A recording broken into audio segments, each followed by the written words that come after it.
Assalamualaikum warahmatullahi wabarakatuh. Halo rekan, jumpa lagi di Podcast Kan bersama saya Nindya Novira. Kali ini kita kedatangan tamu spesial. Beliau adalah Direktur Akreditasi Lembaga Inspeksi dan Lembaga Sertifikasi. Langsung saja kita sapa Ibu Triningsih Herlionawati atau biasa kita kenal Ibu Ning. Selamat siang Ibu. Selamat siang, Selamat datang di Podcast Kan. Bagaimana Ibu kabarnya hari ini? Alhamdulillah. Alhamdulillah baik ya Bu ya. Baik, selamat datang ya Ibu di Podcast Kan. Kali ini kita akan membahas terkait layanan akreditasi lembaga inspeksi dan lembaga sertifikasi di Komite Akreditasi Nasional.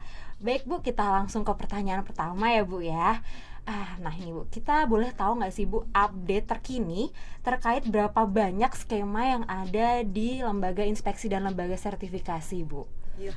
Wah, lumayan banyak Banyak ya kalau ya, di Bu, lembaga inspeksi sertifikasi. Mm-mm. Saat ini ada 24 skema layanan akreditasi jenisnya. 24 ya Iya. Bu ya, banyak sekali ya Bu.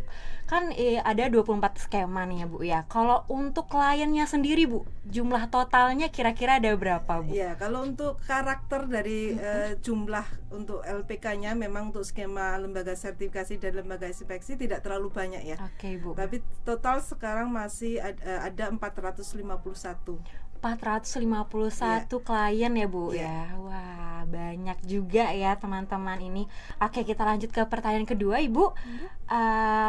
Ibu tadi sudah menyebutkan total ada 24 skema ya Bu ya, betul ya. Nah, itu kan sifatnya mandatori dan tidak ya Bu ya. Dari sisi layanan tersendiri nih Bu, apakah ada perlakuan dan tantangannya masing-masing Bu? Nah, bentuknya tuh seperti apa ya Bu ya, kalau boleh tahu nih Bu? Iya. Jadi memang untuk skema layanan yang lembaga sertifikasi, lembaga inspeksi ini yang sifatnya voluntary itu adalah karena kebutuhan. Jadi ada memenuhi kebutuhan stakeholder yang tidak spesifik dimandatorikan atau dimintakan wajib oleh suatu instansi regulator. Nah, umumnya karena voluntary kebutuhan dari masyarakat, ya karena itu menjadi concern kebutuhan itu intinya sih concernnya tidak terlalu ada artinya tantangan ya, karena memang itu kebutuhan dari stakeholder. Iya. Nah, yang agak lebih menjadi tantangan itu justru kita menyediakan skema-skema yang mensupport, memfasilitasi dari kebijakan regulator. Karena memang pasti dengan kebijakan regulator pasti ada aspek-aspek yang memang dikendalikan oleh government terkait dengan kegiatan sertifikasi tersebut. Nah, ini yang kadang menjadi tantangannya apa? Karena tantangan untuk skema ini tentu saja biasanya kalau ada perubahan regulasi, kemudian juga karena sifatnya mandatori, umumnya kan kesadaran dari pelaku itu lebih karena dorongan mengenai kewajiban ya, bukan karena keinginan untuk mengimprove dari suatu perusahaannya. Nah, ini yang menjadi tantangan menyimbangkan hal tersebut gitu. Oke, berarti tergantung kebutuhan dari regulatornya ya Bu ya. Iya, betul gitu. Oke, kita lanjut Bu. Kita kembali ke Direktorat Akreditasi Lembaga Inspeksi dan Lembaga Sertifikasi ini Bu. Di bawah lembaga Dit-Alis ini ada beberapa subkoordinator ya Bu, atau bisa kita sebut sebagai ada beberapa divisi Bu di Dit-Alis ini. Kita saat ini ada 4. Jadi kita ada 4 koordinator. Yang pertama adalah koordinator untuk produk, proses dan jasa. Di sini untuk produk, proses dan jasa biasa kita singkat ya, PPJ. Itu baik. Di bawah situ ada layanannya adalah untuk akreditasi untuk lembaga sertifikasi produk, lembaga sertifikasi organik, lembaga sertifikasi ecolabel. Kemudian juga yang terbaru adalah mungkin ada yang kita fasilitasi untuk halal ya, lembaga sertifikasi halal, tapi untuk yang ekspor ke ESMA. Kemudian yang terbaru adalah lembaga sertifikasi untuk layanan badan layanan usaha yang mensupport dari Kementerian PUPR. Itu baru satu koordinator. Baru satu ya Bu ya, karena tadi ada 4 ya Bu ya. Kalau yang koordinator kedua itu koordinator sistem manajemen. Nah, ini jauh lebih banyak skemanya. Tapi memang base-nya adalah sistem manajemen. Jadi ada sistem manajemen mutu, sistem manajemen lingkungan, sistem manajemen K3, sistem manajemen anti penyuapan. Dan banyak lagi, itu ada di koordinator sistem manajemen. Kemudian ada koordinator untuk lembaga inspeksi dan lembaga verifikasi validasi. Nah, itu ada 2 skema, lembaga inspeksi dan lembaga verifikasi dan validasi. Kemudian yang terakhir adalah koordinator untuk personel dan pembangunan berkelanjutan. Nah, di sini yang paling banyak mensupport juga memfasilitasi regulator. Jadi cukup banyak macamnya, ada yang personel, kemudian lembaga sertifikasi untuk pengelolaan hutan produksi lestari, kemudian verifikasi legalitas kayu. Ya, kemudian ada juga ini yang menarik, lembaga sertifikasi perjalanan ibadah haji dan umroh gitu. Yang terakhir juga yang skema yang kita running terakhir adalah untuk lembaga sertifikasi CHSE, terkait dengan membantu mendukung sektor pariwisata. Oke, baik. Dari 4 turunan aja sudah turunan di bawahnya juga iya, banyak ya Bu ya. Iya. 24 layanan. Iya betul, 24 skema ya Bu ya.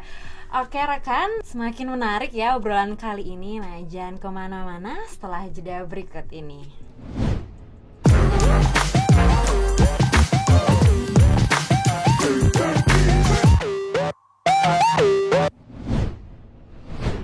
Oke, halo rekan, kembali lagi di podcast kan. Nah, setelah tadi nih kita bahas terkait skema yang ada di Direktorat Akreditasi Lembaga Inspeksi dan Lembaga Sertifikasi. Nah, kita lanjut nih ke pertanyaan selanjutnya, mungkin terkait layanan ya Bu ya. Namun kita buka dulu pertanyaan yang pertama Ibu, ini terkait jangka ke depan Ibu. Apakah ada skema baru yang akan dioperasikan atau yang akan di launching? Nah, untuk saat ini tuh perkembangannya sampai dengan apa ya Bu, kalau kita boleh tahu Bu? Iya. Memang kalau untuk pengembangan skema kita memang dari layanan akreditasi ALIS ini akan tentu saja bersama-sama dengan Direktorat untuk Sistem dan Harmonisasi ya. Yang baru ini kan memang tadi ya, artinya sudah ditetapkan di launching ke layanan usaha yang mendukung dari jasa konstruksi. Ini kita sudah launching dan memang baru ada calon, belum masih informasi. Kemudian yang baru yang CHSE juga tahun ini, akhir tahun lalu, alhamdulillah sekarang juga sudah ada yang sudah diakreditasi prosesnya dan terus bertambah untuk yang mendukung dari sektor pariwisata. Gitu. Oke, berarti yang baru konstruksi dan CHSE ya Bu ya untuk saat ini yang ya. Sudah di launching dan yang ke depan ada beberapa tapi masih rahasia ya Bu ya. Oke, kita lanjut Bu terkait layanan nih Bu. Kan dengan tagline kita ini melayani ya Bu ya, betul ya. Betul. Sampai saat ini adakah masukan, kritik maupun saran dari masyarakat, karena kita langsung berhubungan dengan masyarakat ya Bu ya. Mungkin yang perlu kita improve ke depannya Bu. Ya, tentu saja dalam proses layanan paling yang ditunggu adalah kecepatan. Kecepatan waktu layanan. Memang untuk layanan akreditasi ini bukan seperti layanan yang jasa yang contohnya untuk pembuatan SIM yang sifatnya cepat dan hanya tetapi karena layanan akreditasi itu prosesnya tuh step by step. Kemudian juga ada korelasi antara feedback interaksi dua hal. Nah, ini yang memang menjadi tantangan, karena yang menjadi pada waktu kita melakukan survei itu seringkali yang menjadi keinginan dari klien itu adalah waktu layanan. Tetapi memang waktu layanan semakin cepat ini juga menjadi ada risknya, ada risikonya juga adalah semakin kita memberi cepat layanan tetapi jangan sampai mengurangi kualitas. Iya, betul. Karena memang yang kita lakukan ini adalah jaminan akreditasi, sehingga kita perlu memastikan kredibilitas dari lembaga yang kita akreditasi. Jadi memang harus dua sisinya harus ditimbang. Harus seimbang ya Bu ya, antara kualitas dan waktunya juga ya Bu ya. Baik, kan lanjut ya Bu untuk pertanyaan selanjutnya. Kan sampai saat ini pandemi Covid juga masih ada ya Bu ya, 2 tahun ini. Nah, ada penyesuaian khusus nggak sih Bu atau tantangan dan pengaruhnya dari pandemi ini terhadap layanan di akreditasi, lembaga inspeksi dan lembaga sertifikasi Bu? Iya.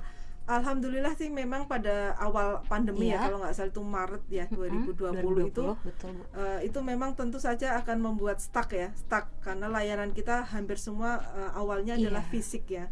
Kemudian alhamdulillah kita cepat membuat kebijakan terkait dengan namanya audit atau assessment remote.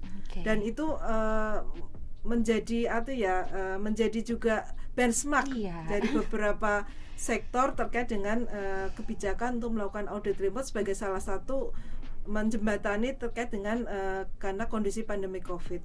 Nah, memang itu dirasa dengan selama 2 tahun ya, hampir 2 tahun lah pandemi COVID ini membantu sehingga proses layanan akreditasi tetap berjalan. Bahkan dengan diadopsi juga dari teman-teman dari lembaga sertifikasi ke pelaku usahanya, mereka pun bisnisnya juga jalan karena auditnya tidak bisa dilakukan dengan remote. Tantangannya memang ke depan ini audit remote itu bisa menjadi salah satu alternatif, tetapi memang itu sifatnya harus berbasis analisis risiko. Tidak semua juga kalau dilakukan audit remote itu ada kendala-kendala yang memang tidak bisa dilakukan, Mbak Nindya. Contohnya paling ini adalah contohnya kalau kita melakukan, kalau di lembaga sertifikasi ini adalah witnessing, yaitu betul. Penyaksian secara langsung ya, Bu, karena kalau penyaksiannya di lapangan yang notabene contohnya instalasi yang tidak bisa yang sangat risiko terkait dengan aspek K3 yang memang tidak diperkenankan menggunakan lokasinya juga ya Bu ya, mungkin ya alat-alat elektronik kan. Nah, itu juga kita perlu hati-hati dan itu memang tidak bisa digantikan kalau tidak dengan fisik. Nah, itu yang menjadi tantangan bahwa ke depan layanan itu bisa mengakomodir hal tersebut, tetapi juga tadi tetap mempertimbangkan kualitas dari layanan tersebut. Oke, berarti dengan remote assessment insya Allah semuanya masih tetap lancar ya Bu ya. Oke, kita lanjut ke pertanyaan terakhir ini Bu. Adakah pesan khusus nih dari Ibu Ning bagi masyarakat terkait layanan di Direktorat Akreditasi Lembaga Inspeksi dan Lembaga Sertifikasi yang mungkin ya tadi kita sebutkan terkait kemudahan dan akses yang lancar begitu Bu. Mungkin ada pesan khusus dari Ibu Ning ke masyarakat Bu. Ya, kalau masyarakatnya customer kita adalah lembaga sertifikasinya ya, LPK-nya ya. Intinya bahwa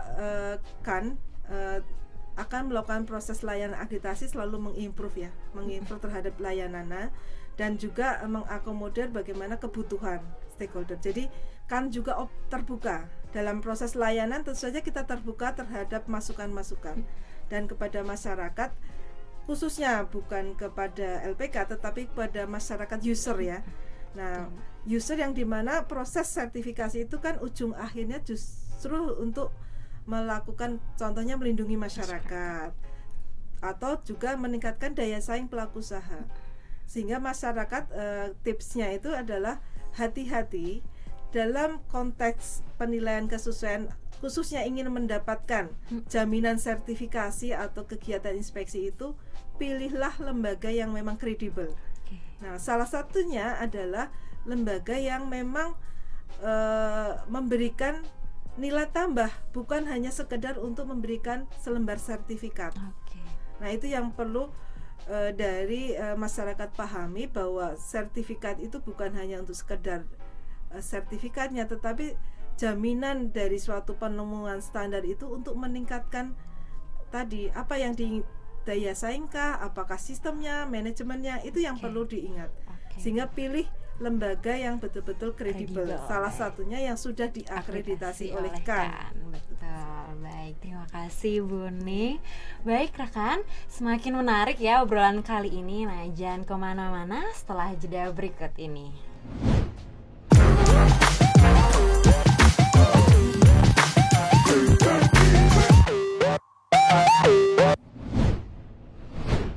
Kembali lagi di podcast kan, rekan tadi sudah dijelaskan secara gamblang perihal skema dan layanan di Direktorat Akreditasi Lembaga Inspeksi dan Lembaga Sertifikasi.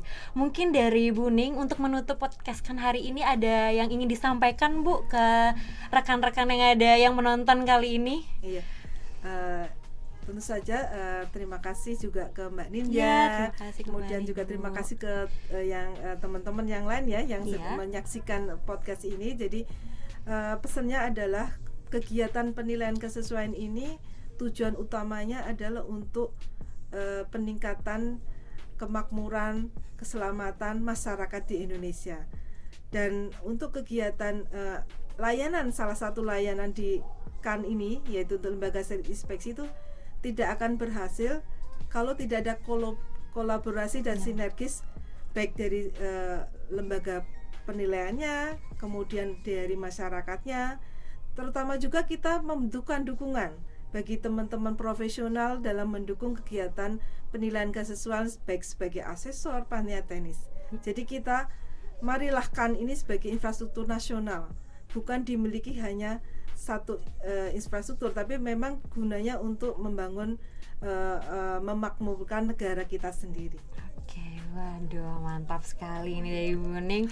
Jadi kita bisa simpulkan ya Bu bahwa nanti Direktorat Akreditasi Lembaga Inspeksi dan Lembaga Sertifikasi juga berkomitmen untuk mewujudkan pelayanan yang prima ya Bu ya untuk masyarakat, betul. Karena juga manfaatnya juga dirasakan langsung oleh masyarakat ya, betul ya Bu ya.